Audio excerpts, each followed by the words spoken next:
Hey, how's it going, guys? Mr. Boss for the win here, and in today's GTA video, we have another massive Grand Theft Auto 6 leak to talk about that sort of builds off of the Bloomberg report that Jason Schreier had just a couple of days ago. Now, to outline what we learned from that article, we learned that the development of Grand Theft Auto 6 has been slower than fans and even longtime employees have expected, despite the morale across the company being higher than ever, according to many people that work there. So between the company's new direction and the 2019 departure of Dan Houser, who led creative direction on many previous games, all indications suggest that Grand Theft Auto 6 will feel very different than its predecessor.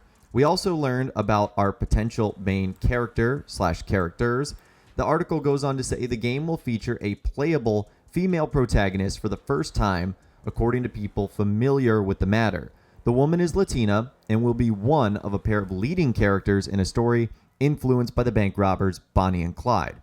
Developers are also being cautious not to punch down by making jokes about marginalized groups, the people said, in contrast with previous Grand Theft Auto games. We also learned about the release date, that it's likely 2 years away, and that industry analysts anticipate that the next Grand Theft Auto will be out sometime in Take-Two's 2024 fiscal year, which runs from April 23rd through March 24th.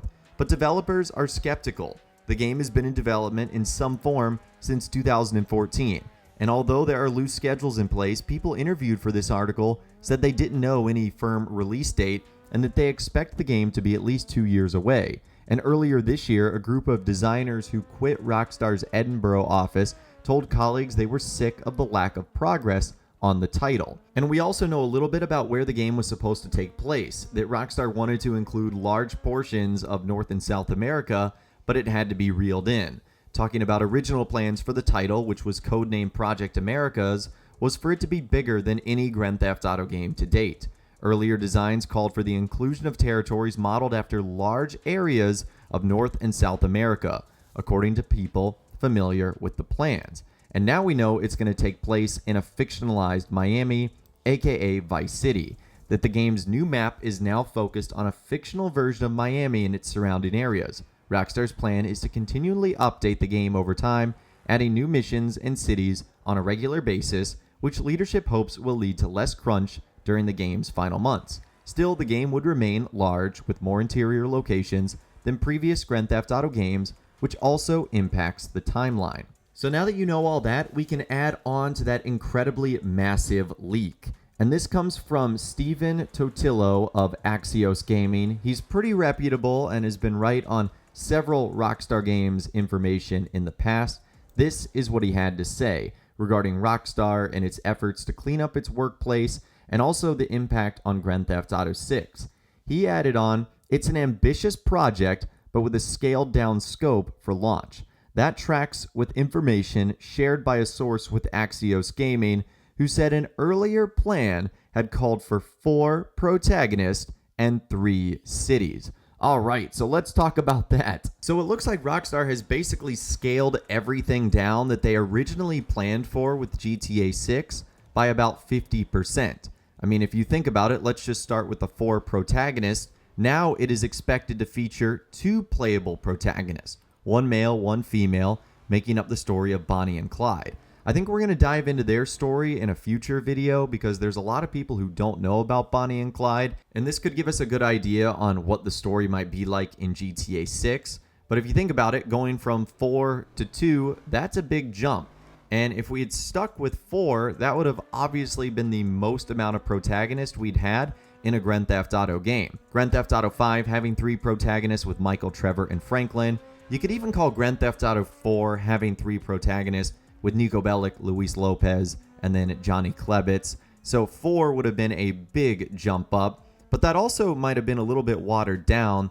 I found it sometimes hard in GTA 5 to focus on one particular character because I was having to balance all 3. So maybe Rockstar just felt that 2 is better than 3. That's kind of also what we saw in Red Dead Redemption 2 with Arthur Morgan and John Marston, and I felt like that worked out really well.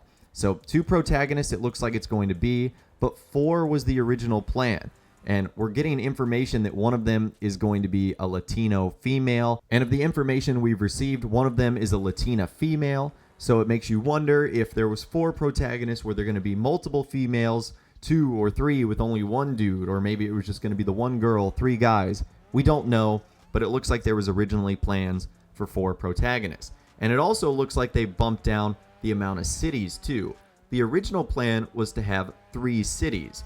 So given what we know is going to come out, and that is going to be a fictionalized version of Miami and its surrounding cities, so think of like Vice City, South Florida, places like that, it was supposed to be 3 cities. So if we know that Miami was going to be one of them, I would imagine that there would be multiple cities in either Central or South America, because it does kind of sound like Project America has been scrapped altogether. Or it could have been other cities that we already know and love in the GTA universe, like for example going from Vice City to Liberty City, Liberty City to Los Santos, Los Santos to Las Venturas, Las Venturas to San Fierro. They could have chosen any of those 3 existing cities, or they could have created fictional versions of other cities in America that we haven't seen yet, Chicago or Atlanta. Those are big time cities that could very easily work in the Grand Theft Auto universe. So long story short, it looks like things have definitely been scaled back here, and it looks like the launch of the game is probably going to be a little bit smaller than Rockstar wanted. But as the report from Bloomberg says, it looks like their plan is to continually add on to the game with more cities, interiors, and expansions. And their goal with this whole thing is to simply reduce crunch, not putting as much pressure on their employees, their developers, animators, and artists. And then when the game comes out, they'll be able to keep expanding and keep adding on to it. This will definitely be interesting to see, because it looks like with Grand Theft Auto 5 and Red Dead Redemption 2, Rockstar pretty much had all of the content in there on day one, at least from a single player part of things. We never received any map expansions or DLCs like we have in previous games like Grand Theft Auto 4 and Red Dead Redemption. So it kind of makes you wonder if we're returning back to the Rockstar games of old in the likes of Red Dead Redemption and GTA 4, where we're going to have big titles, but we're also going to have more expansions in the future in terms of DLCs. I mean, I would personally love that. The Ballad of Gay Tony, The Lost and the Damned, Undead Nightmare, those were some of the best expansions of all time, not just what Rockstar has done, but in video game history. So I'd obviously love to hear from you guys in those comments down below. Let me know what you think about this information that sort of adds on to the Bloomberg report that Rockstar's Grand Theft Auto 6 is a ambitious project, but looks like it's definitely going to be scaled down, and that Rockstar is going to hope to add more to the project as the game continues to grow. But like I said, let me know what you think in those comments down below. Is this good? Is this bad? Let me know what you're thinking down there. If you guys did go on to enjoy this video, though, a like rating would of course be awesome. And be sure to subscribe to my YouTube channel if you are new. You want to stay up to date on all the latest GTA and all the Rockstar Games videos that I'll be doing here on my channel. And be sure to ring that notification bell as well. Sometimes YouTube just doesn't work, and if you ring that bell, you'll always be guaranteed to be notified when new videos arrive. But of course, as always, guys, thank you all so much for watching. Take care, and I'll see you guys in the next video.